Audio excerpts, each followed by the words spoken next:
So John, welcome to Phocuswright. I know you spend a lot of time with our colleagues at Travel Weekly, but I think this is your first Phocuswright. It is. Certainly appreciate being here. I live right up the road, so it was great. Wonderful. And you know, you're a techie at heart, right? So these are your people. Well, I'm an experienced guy at heart, but enabling that experience with technology that is really kind of hidden and behind the scenes to support that experience. Absolutely, and we will certainly talk about that a bit more. So just a little bit on John's background, because of course it's very interesting as part of the whole story. So you spent 18 years at Disney. I did. I know, we have a photo of you from some of the early days. I don't know if you recall what year that is from. If it's, let's see the photo. We've got the photo. I'll do my best. Yeah, well, that may come up in a minute. Anyway, it's from your early days there when you were a picture with Bob Iger. So, I'm curious, how many people in the audience have been to Disney World and have used the Magic Band? Anybody here use the Magic Band? Yeah, I see several out there. So you are certainly credited with helping to create the Magic Band at Disney, really a groundbreaking piece of technology and integrated experience related to personalization and connectivity that launched back in 2013. We really hadn't seen a whole lot of that at that point. And then I know you then went to Carnival to become Chief Experience and Innovation Officer the next year, and you created the Medallion wearable and connected experience there. So a lot of stuff. A lot of stuff. So let's talk about all that. Because I know both with the Magic Band at Disney and now with the Medallion at Princess. You're wearing one, aren't you? I am. I have a medallion right there with Princess. But I'll give you a little bit of roots on back in the picture that I think you had, which was we had conceived the Magic Band in 2007-ish, but it was, you think about 2007, we're all on our Blackberries still. Right. And so the concept of a wearable device was really inconceivable. It just hadn't been done before, but people think it was about wanting to create a wearable, and that's what the Magic Band was about creating a wearable, but it wasn't. Right. It was really started in 1999, when Joe Pine had published The Experience Economy. We became friends, and he showed me the economic progression chart that's in all of his books that's become classic. And that's when I switched from being a finance guy to an experience guy, because I was like, look, if we could differentiate the experience at an individual level, remove all the hassle from an experience, you could create more value to the guest. And then Disney at the time could make more money, and it could be a win-win. So really wasn't about technology. It was really about progressing that experience, and all the things that have become commonplace now. Of you hear the terms personalization. It was all rooted in that chart in the Experience Economy that Joe had published back in '99. So, how do you keep it from becoming a gimmick? I hear you that it's not the technology for the technology's sake, but it is this, people really get into having the device, and I think there's ways to dress it up. I mean, how do you keep it from being a gimmick and really making sure it's about the experience? Well, how you make it not a gimmick is you make sure anything you do as it relates to technology, and this just happens to be a wearable application or a platform as it relates to Princess Cruises, is about the business strategy. And when you have a business strategy, which it is at Princess, which is to truly give personalization at scale, individual level, yacht club level, yacht class level personalization on a large ship platform, that's not possible. When you think about large-scale experiences in travel, if you think about theme parks, you think about casino destinations, it's the law of large numbers. People talk about personalization, and they put your name on an email or a mobile device or something like that. But at the end of the day, the experience is not unique to you. Right. And an experience that is unique to you and is considering your needs, wants, and desires in real time for that moment, that is what creates value for you. It's not the technology that creates value for you. It's the experience that technology enables that creates experiences for you. And I think that is one of the most misunderstood things in travel is people talk about technology, people talk about innovation. You're going to be talking about that a lot here today and already have. But the real thing the consumer consumes is an experience, not the technology. So, thinking about our theme of you, me, and the machine, it's kind of all about this balance and figuring out optimal use. Where would you say that the technology does and doesn't do better than humans? Well, I don't think it's a either or. I think it's synergistic. Okay. And I think that when you keep technology in context of how, whatever brand you represent, there is a certain way you're conveying an experience. There's a certain way your service is conveyed to your guests and your consumers. And understanding how technology supports that is super keen. When we were looking at a Princess ship, as an example, is essentially a floating city. Right. It has every single vertical that exists in shoreside vacations. Let's take, you have food, beverage, entertainment, recreation, spas, hotels, casinos, all of that exists in this, in this floating city. And on our cities, every single guest is connected. Every single crew member is connected. Everyone's needs, wants, and desires are known in real time. And then, so the point is that all that connectivity produces data. Right. You'll hear a lot about data, information, and intelligence, but they're all different. Right. Data, you can create a lot of data. Doesn't make you any smarter. Then the goal is how to create the next layer up, which is information. Well, information was really kind of the big deal 10 years ago, where you go in these rooms, you see all these dashboards, because all these business people thought if you put up a bunch of dashboards and put up a bunch of information on the screens, all of a sudden your experience gets better. No. The problem is then information goes to intelligence. What am I doing with that information to improve the experience? And that's where we're at now, the intelligence layer, but then there's still one more link, is how you take that intelligence and you translate it into what you need, want, or desire at that fraction of a second. That's what, where I see us going, and that's where a lot of the things we're talking about today, machine learning, AI, Yeah. and all that stuff, plays in that last little link. Well, so let's talk a bit more about that. I'm assuming you're using generative AI or exploring using generative AI. I mean, how are you making use of all this data that you're collecting?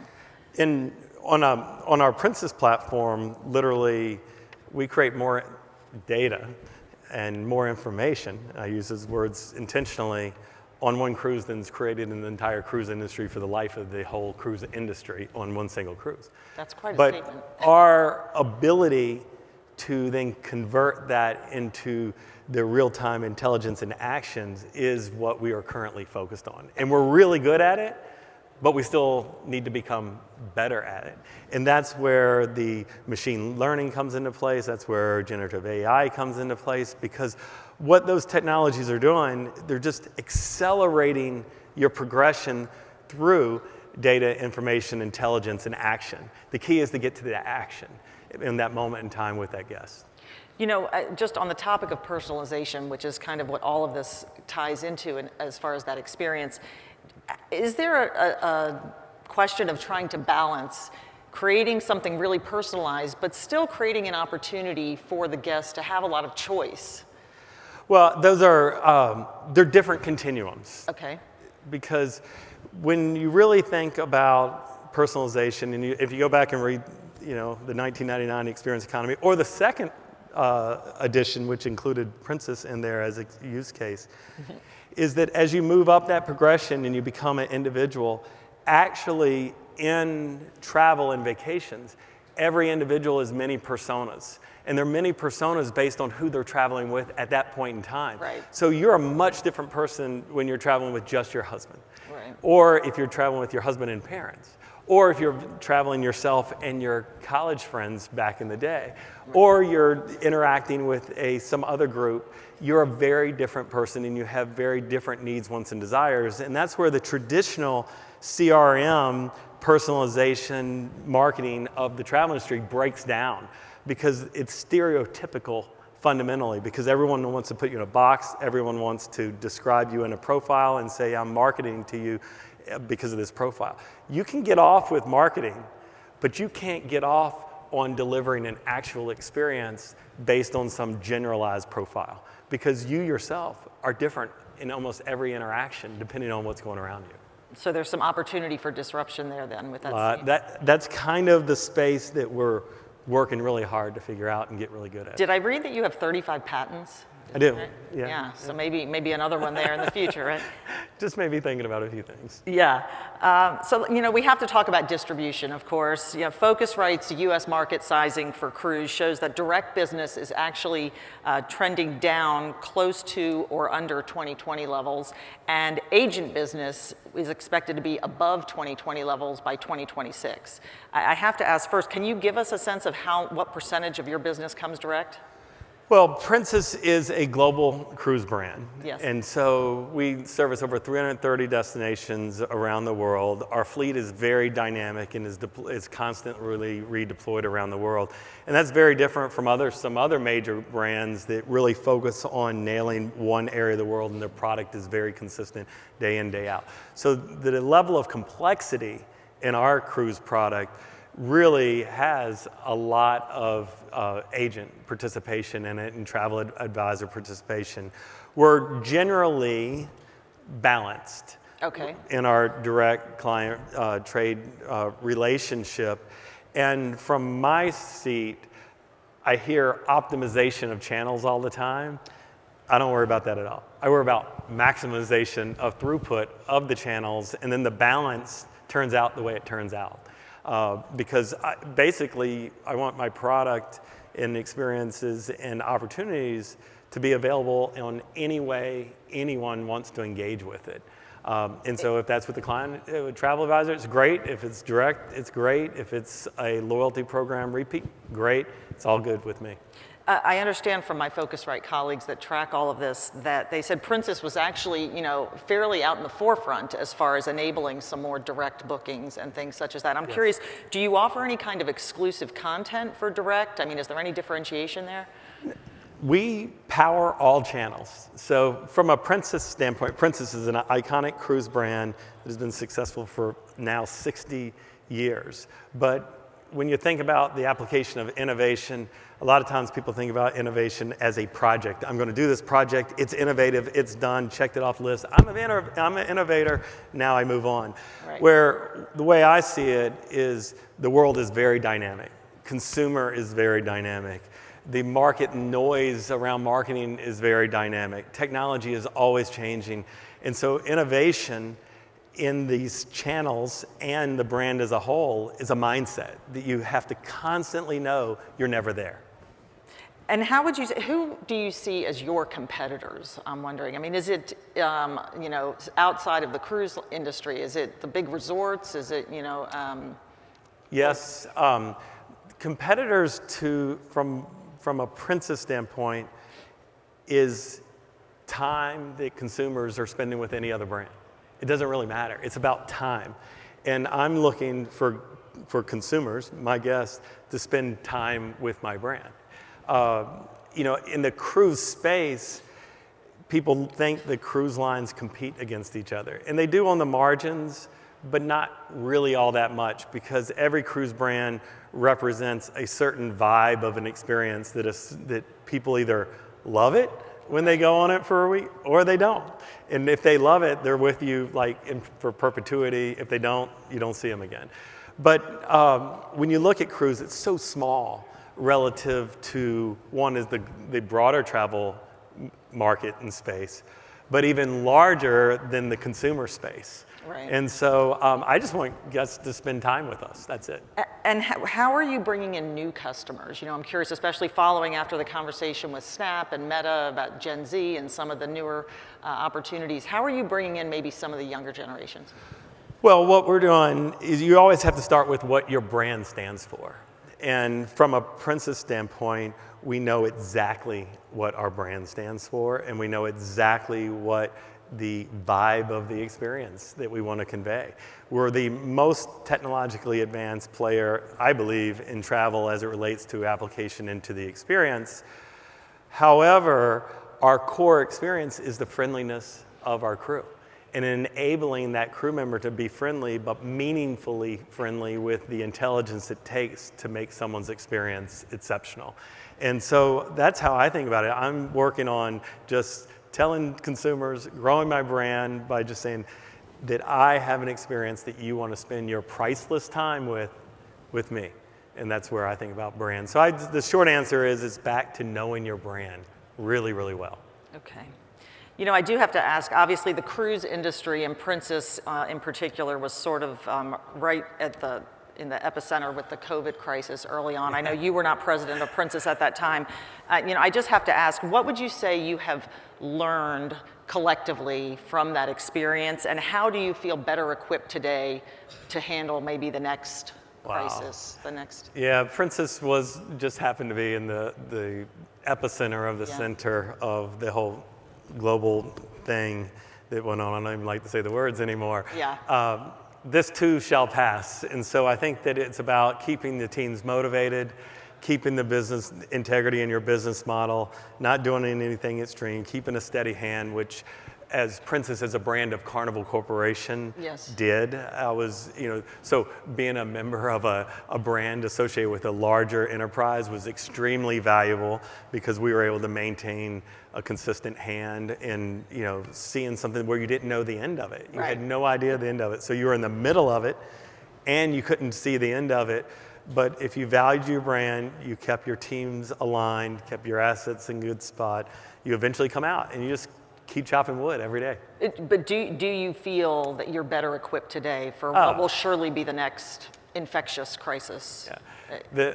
The cruise business is a very dynamic business. Essentially, in my brand alone, at any given time, there's 120,000 people in my cities, and there's 17 mobile cities that are moving in 3 dimensions at all time, even when they're at a dock, enabling all of these different verticals that people separate shoreside. We put it all together and keep everyone happy. And I should mention, we do it with team members from 50 different countries that are turning over 3 to 4 times a year.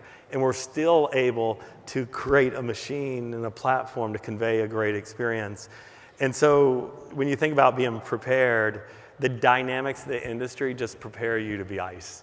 There's something somewhere in the world every single day that you have to think through, work through. But at the end of the day, it comes back to having great people, great relationships, great team members, and staying anchored in that brand. What would you say that leaders in other parts of travel should know about cruise, maybe that they misunderstand? Well, whether it's other folks in travel or, consumers, the value differential between a cruise vacation and a shoreside vacation is not even remotely close. Where and this is one area where the COVID situation helped cruise on a relative basis, because as shoreside properties and brands cut their service, we actually took our service levels up. So, we're giving 4- and 5-star level services, products, experiences, anywhere in the world at prices that are just unconscionable. So there's a giant delta on the value side. What about some of the criticism, though, of course, that has come to the cruise industry in particular, as far as, dumping thousands of people into a city for a day that maybe can't sustain that? Is that? That's a tough one, because there are certainly instances where you see that, where the competitive marketplace and your destination driven drives to that level, and then the market kind of corrects. Right. And so I think that from a over tourism standpoint, I think the market fixes itself in time, and there's certainly some aberrations. But overall, when you're talking about hundreds and hundreds and hundreds of destinations around the world, the antithesis is true too, is that a Princess cruise ship to some South Pacific island, I can name a few, would represent 90% of their GDP. And so the notion that you have to think about all of that from both extremes, I think, is what the cruise industry does. And I think from a sustainability standpoint, that if any municipality in this country could compare remotely close to what a cruise ship does from a sustainability standpoint, I'd like to see them. And I'm talking about recycling, I'm talking about food waste, I'm talking about chemicals management. Across the board, we're as good as it gets. It's unbelievable. I see what happens now in the rest of the world. I'm like, oh my God, and how clean we are. So I think that no one's perfect. We're dealing with massive machines. Right.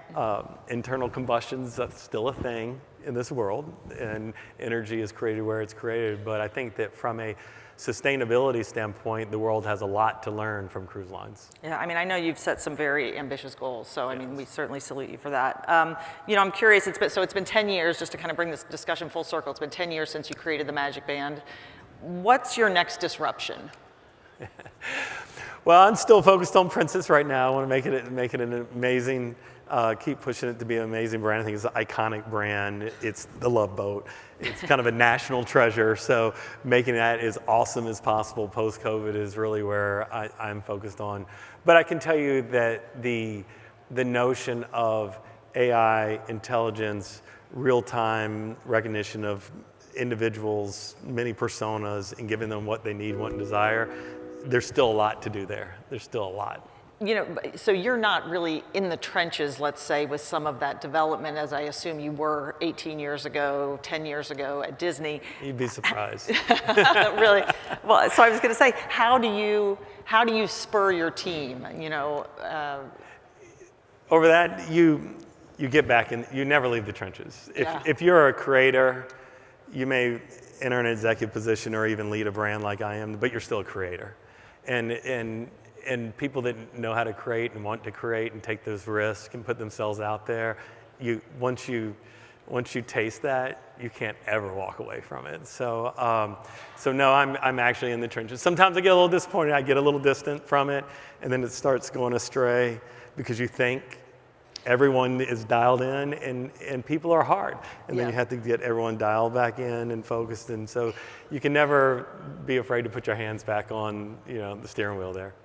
You know, I'm curious, we have, of course, PhocusWire's Hot 25 Travel Startups for 2024 that published today. We're really tuned into trying to follow innovation across the industry.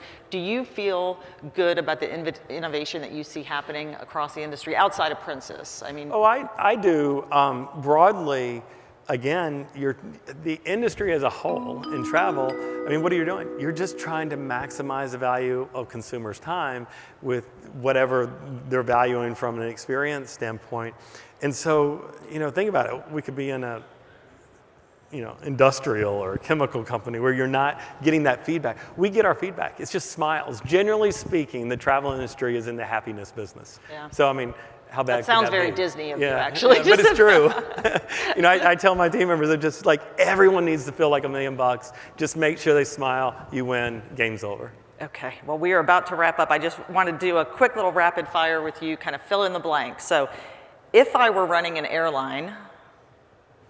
Hassle. Get rid of the hassle. Be relentless, relentless, relentless. It just, it's a tough space. Yeah. It's an intense space.